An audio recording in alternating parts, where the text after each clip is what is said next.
สอนอีกแล้วมื้อนี้สอนอีกแล้วพี่น้องสอนกุ้งตอนฝนตกสอนกุ้งขึ้นไปกินกับตำบักหุ่งสอนกุ้งเมื่อกินเที่ยงจักสิได้บ่ได้น้ำหลายแท้ๆ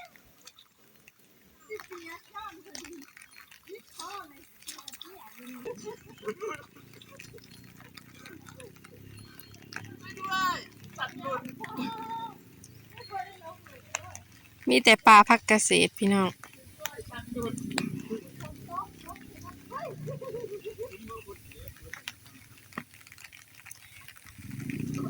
ฝนตกลิ้นจะแสดอยู่ตอนนี้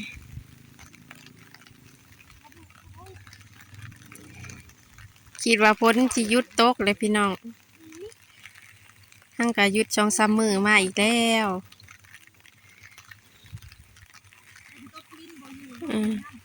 ฝนตกลิ้นเป็นตานอน อากาศสีหนาวๆตู้ผ้าห่มแต่ว่าซุปเฮาพากันมาหากินคือเก่า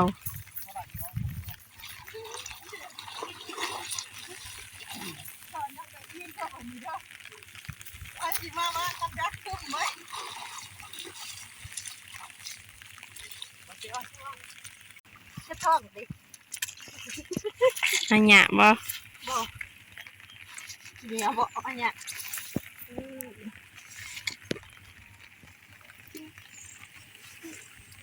กลางคืนเด้อค่ะสอนกลางคืนมันได้บ่อยากกินตอนนี้เนาะใส่ตุ้มกุ้งน้ำกับบ่ทันนะเจ้าเอาตอนนี้เลยเนาะหาตอนนี้กินตอนนี้บริเวณฮะอันเช้ากินคำบ่ยคันใส่ตุ้มยังว่าเนาะใส่กลางคืนกินตอนเช้าก็ได้อันนี้ฮะตอนนี้กินตอนนี้เลยเนาะเก็บแม่เบียร์ก็จอดอยู่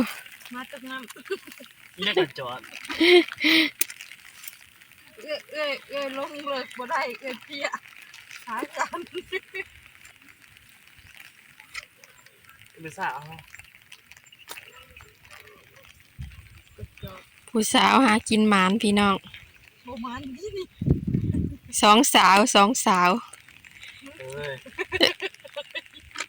เฮ้ยมึงเยอะเห็นน้องเฮ้ยเกี่ยว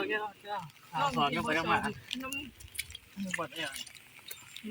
น้องปวดเอวแล้ววันนี้ว่ามัน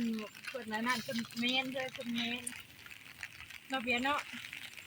มือตากระต่าย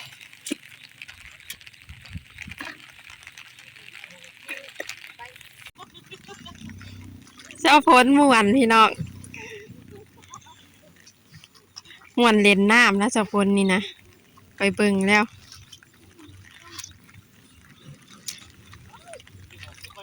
บ่ได้อยากสอนกุ้งดอกอยากลงมาเล่นน้ำ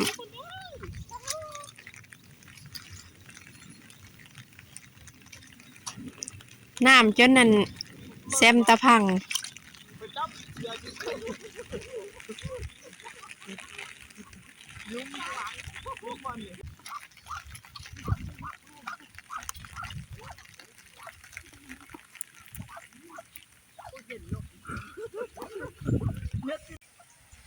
โซแนมเป็นผู้ถือขู่พี่น้องกลางคันจองตอนนี้ฝนตกดินหนาวผูกลมขนาดผูกไม่ได้ลงน้ำก็ยังหนาวพี่น้อง2 คนเพิ่นลงน้ำยืนถาเพิ่นอยู่พี่จาเนมรอบนี้สอนถึงนี่เบิ่งเป็นจังไดทางพระกษี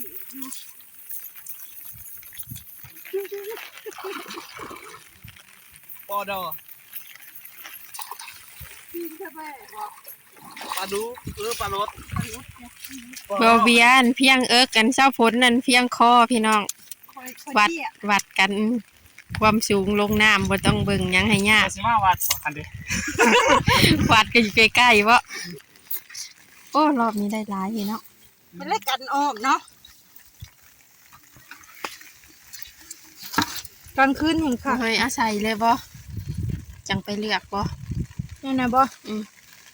เบิ่งในสีเล็บกับ โอ้ยมือจะคนคืองามแต่ว่า คนนะ เขียวคักอะไรเลย คนทำมาหากินจังสิแล โอ้ยเล็บสีเขียวสวยกันยังวะ สวยเลยของตื่นบ่ได้ตื่นเช้าตื่นดึกลุกเช้าเลยตื่นสวยเอาแนวนี้แล้วนะเฮ้ยนะบ่น้ำเฮากะ ไม่ได้ของนี่ เอานั่นแหละผักกะแยงไอ้ลีน้องเบียร์เอาเราไปหาเลาะอยู่ เก่ง ใกล้ๆ นี่ นี่ นั่นแหละเตงว่าชวนไปหาบ่ไป มือใหม่ก่อนไปหาหน่อไม้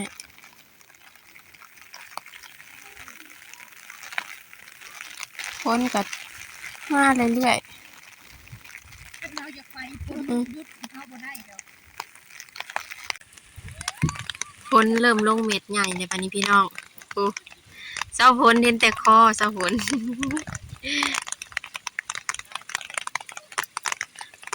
ตันมายังบริตกแหง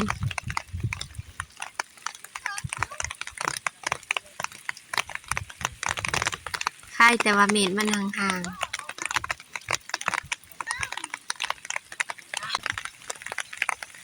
ทาเก็บอย่างเดียว มารอบสาม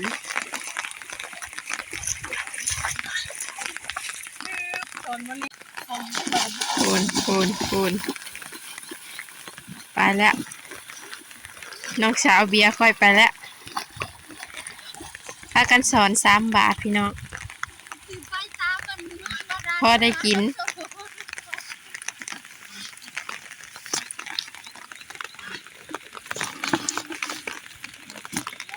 พอได้กินก็พอแล้วสักคนวะ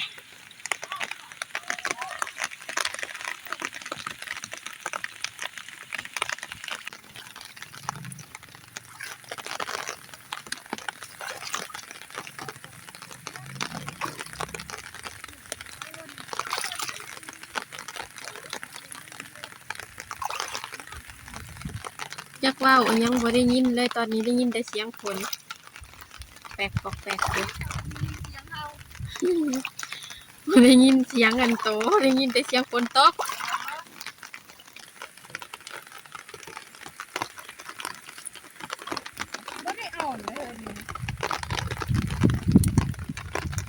แบบตัวมันบ่มีอันตัวพองโอบนี่มันบ่อ่อนบ่ ดูตุ๊กตัวเศษมัน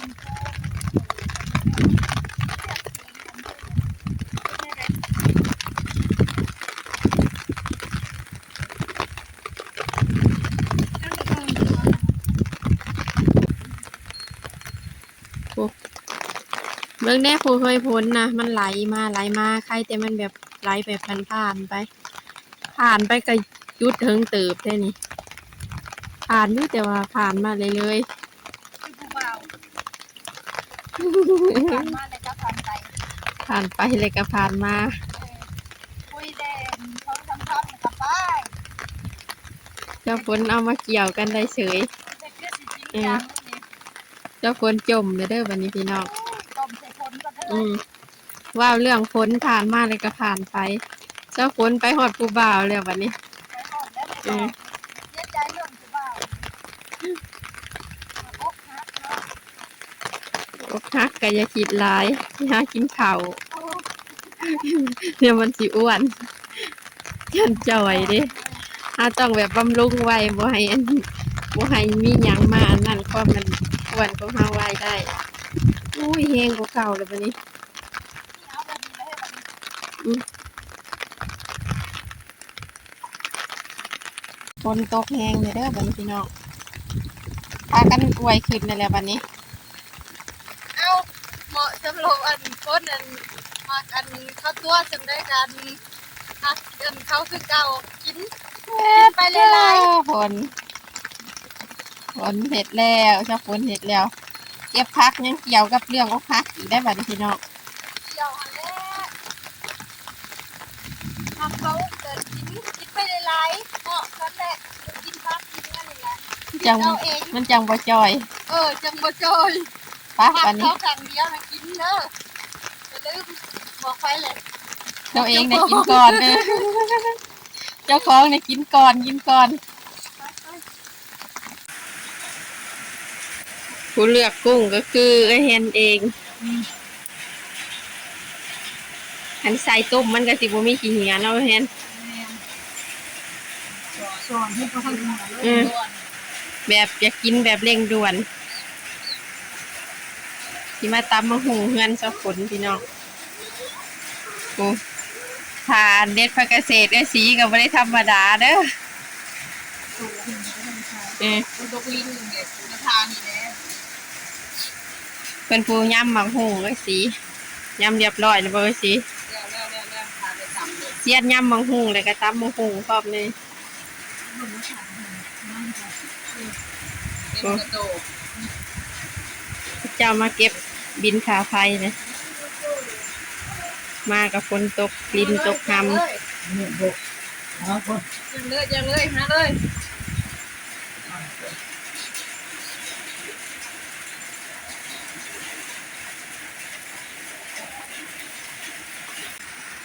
ำน้ำเรียบร้อยแล้วบ่ฝน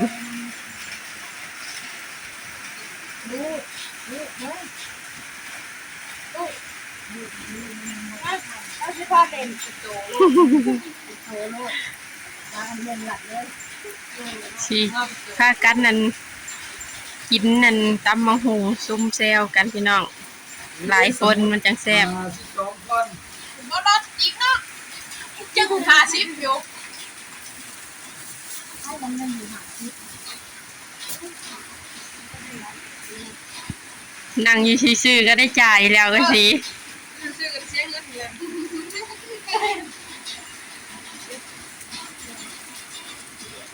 หนาวเนาะหนาวเอาอ้วนเลยเอาพวกเราจียังเดียว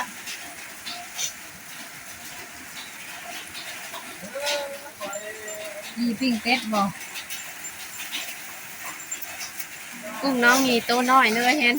น้อยๆนะ นี่ก็คันสิต้องมาคันสิต้องหาสิ เซฟด้วยสีเฮาอันตำมะหุงแล้วแม่นด้วยสีโลด บดเนาะบดจะบดนี่บดเด้อ เอาเลยเบิดกับเบิดโอ้นายมักกะกิน กินไม่หมดนะ กินมาเมื่อเดี๋ยวพี่ว่าแล้วนี่ พักกะเต็มตาเต็มขู่เลยเก็บมา กินตำมะหุงยามฝนตกบ่ได้ไปใส่พี่น้องบ่ได้ไปหาอยู่หากินกับก็หาอยู่หากินเลยนี่เนาะลงช้อนกุ้งนี่บ่ได้เลาะป่านะว่าสิไปหากุดกินรอจิโปมกับฝนตกผักซะก่อนให้มันผักก่อนคนกับผักน้ำ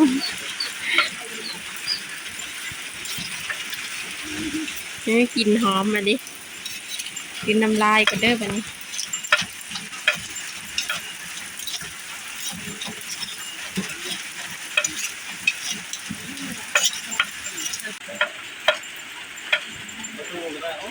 อะไร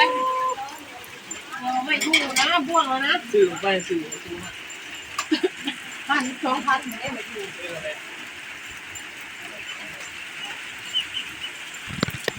เจนเบียร์ซีม จัง แซ่บ จัง แซ่บพอดี แซ่บเบิด โอ้เด็ก นั่นคันเพชรนะมันอยากจาง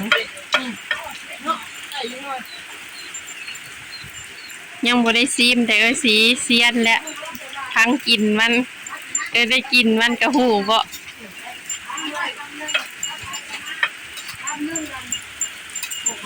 ลงนี่อ๋อซิม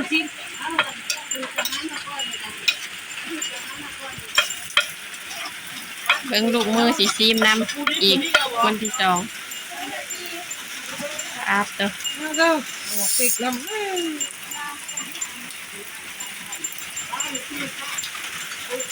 อืม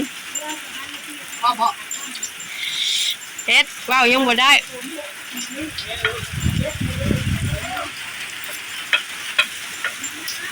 พอยัง นัว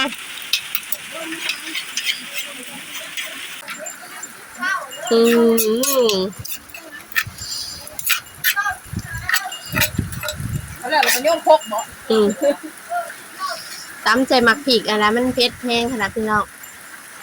เพิ่งว่าสีมันสิบ่นะแต่เผ็ดเด้หมักผิกสวนนั่นเด้อืม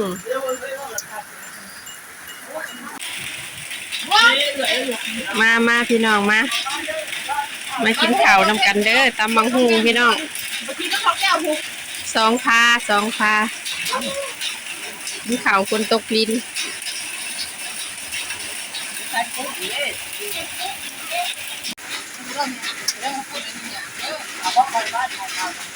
มาเอาเห็นขึ้นมาผลไปใช้แล้วผลมาเด้อ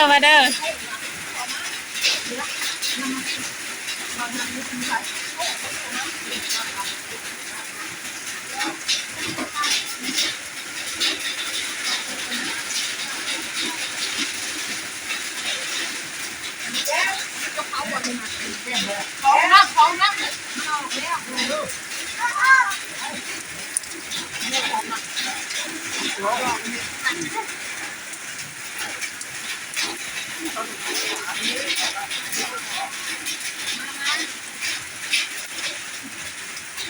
น้ำผัดเลยที่นั่น กุ้งเต้นพี่น้องไว้สีเห็ดเลย โอ้ยดีดี ไปอีกด้วยสีหน้า เดี๋ยวจะเอา ผล มาเด้อทำบุญเด้อ ไม่กินข้าวเพื่อนสักผลมื้อนี้พี่น้อง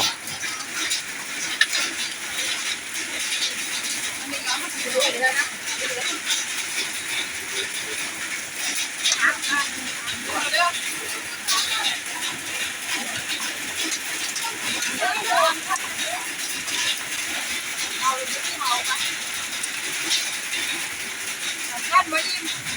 ยัดจอย พายไว้บ่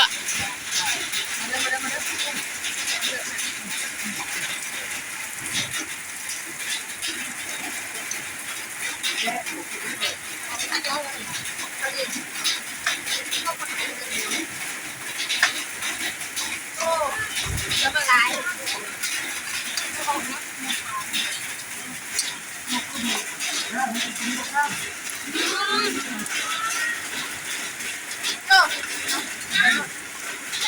เด็ดมือก่อนเนาะแล้วมาจะพูดด้วยเดี๋ยวมันกินกับน้ำ มีขาวแต่ว่าเผ็ดเกิดจ้าขนาด นี่ไงนั่นนี่ไงได้ เผ็ดแฮน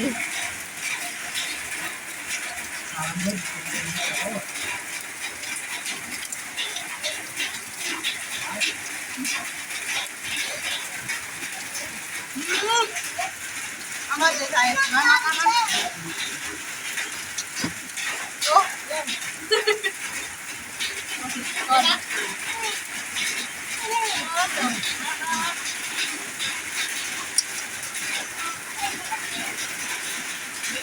กินข้าวแล้วบ่แล้วพี่น้อง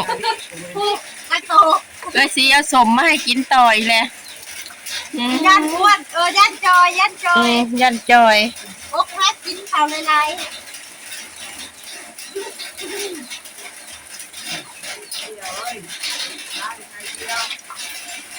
มะข้อก็หน่วยงามอันนี้เนาะสำหรับลำไย เข้ามาเปิดไม้โอ้ย กินเลี้ยวของงามบ่ทั้งนี้ มีแต่กินกับกิน ยันจอยเนาะ กินแล้วก็นอนบนโต๊ะลิ้นแนวนี้ มาไปบึงม่วนเนี่ยได้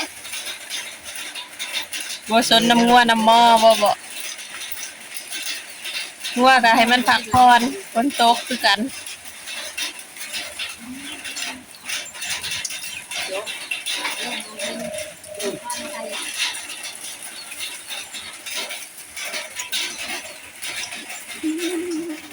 มาเด้อซ่าเบิดได้เดี๋ยวบ่ต้องตื่นที่ไหน กินมะข้อก็ต้องคืนแต่ว่าเนาะบ่คืนบ่แซ่บบ่คักเด้คุณก็สีทำมันเป็นสีแข็งก็ไผผู้กินแล้วเลยโยนจอม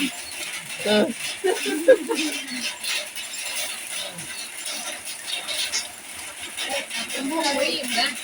พออันลงไปเต็มกระโจกบ่อิ่มลองพกบ่เนี่ยลองเลยลองเลยกินผมนี่เจ็บกว่าคนเดียวนี่ก็เพิ่มมาง่ายๆยาวๆ มีสองก๊กโกสิ บ่มานี่มันสิใหญ่แต่มันน้อยแต่เก่ามันใหญ่มันยาวกันเนาะใบโอเคที่เก็บมืออีกแล้วสิเกี่ยว